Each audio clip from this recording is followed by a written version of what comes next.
Assalamualaikum warahmatullahi wabarakatuh. Di video kali ini, kami akan mempresentasikan hasil dari kerja kelompok kami yang berjudul Ide dan Peluang Usaha, yang beranggotakan saya sendiri, Julian David, Elizabeth Rahma, Emzol Rizky Hatama, Mariha Salima, Ahmad Taufik Reja Kusuma, Dwi Almuzaki, Marius Theo Vendrik, Sabita Karisma Putri. Ide kewirausahaan. Menurut Zimmerher, ide-ide yang berasal dari wirausaha dapat menciptakan peluang untuk memenuhi kebutuhan real di pasar. Dalam mengevaluasi ide untuk menciptakan nilai-nilai potensial atau peluang usaha, wirausaha perlu mengidentifikasi dan mengevaluasi semua risiko yang mungkin terjadi. 1. Mengurangi kemungkinan risiko melalui strategi yang proaktif. 2. Menyebarkan risiko pada aspek yang paling mungkin.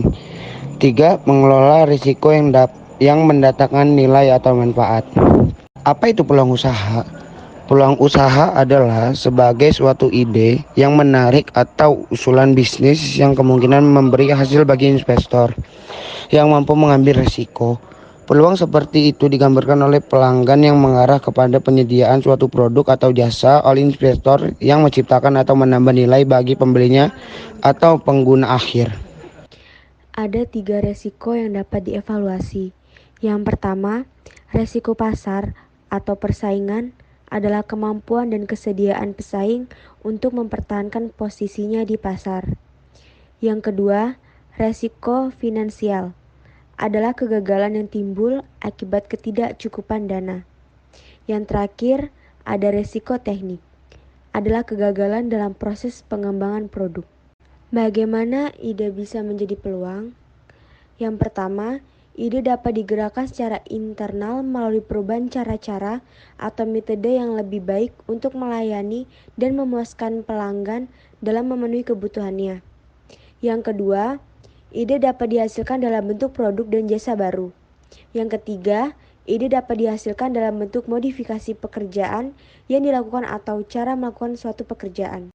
Pemilihan bidang usaha. Lihat karakter usaha Anda dan sesuaikan dengan karakter pribadi Anda. Lalu kedua, lihat apakah Anda menyukai usaha Anda. Lalu yang terakhir, lihat apakah Anda mampu menjelaskan usaha Anda. Beberapa poin dalam analisa yang bisa dijadikan ukuran kemampuan kita. Yang pertama, kemampuan modal usaha kita, kemampuan kita membagi waktu, kemampuan dalam hal keahlian, lalu yang terakhir, kemampuan kita untuk bagi dinamika dunia usaha sekaligus mengantisipasi persaingan yang ketat. Petunjuk memulai usaha. Mencari pengalaman terlebih dahulu, menggali pengetahuan sebanyak mungkin tentang usaha, pilih bidang usaha yang banyak dibutuhkan orang, mulai dari usaha skala kecil. Pergunaan modal sendiri pada awal usaha, pertimbangkan bentuk badan usaha. Kegagalan memilih peluang bisnis baru, kurangnya objektivitas, kurangnya kedekatan dengan pasar, pemahaman kebutuhan teknis yang tidak memadai, diabaikannya kebutuhan finansial, kurangnya diferensiasi produk, pemahaman terhadap masalah-masalah hukum yang tidak memadai. Melihat jejak Kolonel Harlan Sanders, memulai berwirausaha di usia tua bukanlah hal yang mudah, tapi bila ada niat bisa sukses. Dana pensiun dipakai untuk awal usaha bumbu ayam goreng atau jual ayam goreng. Sanders digolongkan sebagai orang yang luar biasa. Sebagai entrepreneurship yang memulai usaha di usia 65 tahun.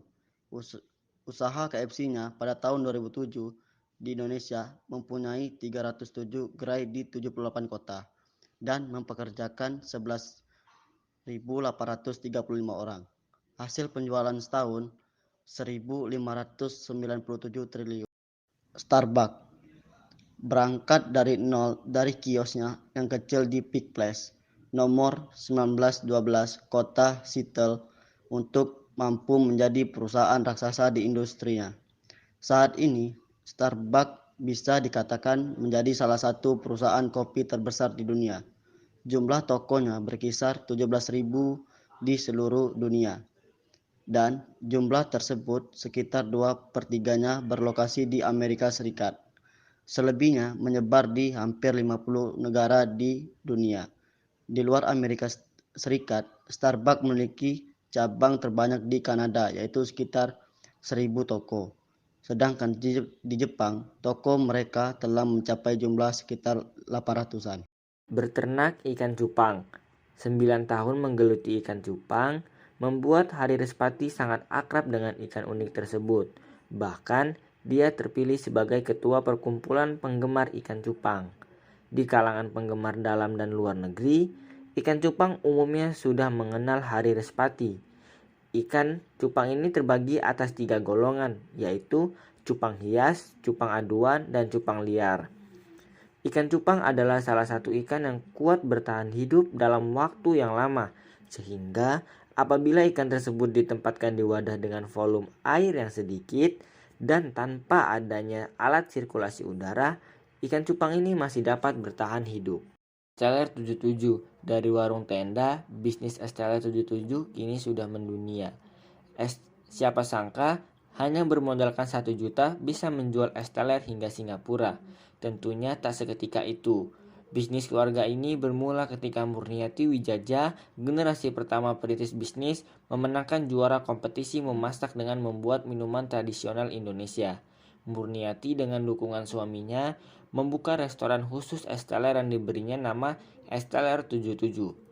2 angka di belakang bukan tanpa makna. Bagi keluarga Wijaja, 77 merupakan nomor keberuntungan. Pada tahun 1987, franchise pertama dibuka di Solo, Jawa Tengah. Namun saat ini, Esteller 77 telah mencapai 180 cabang dan mempekerjakan 2.000 orang. Dan hampir di seluruh provinsi ada cabang. Sekian presentasi dari kelompok kami. Wabillahi taufiq wal hidayah. Wassalamualaikum warahmatullahi wabarakatuh.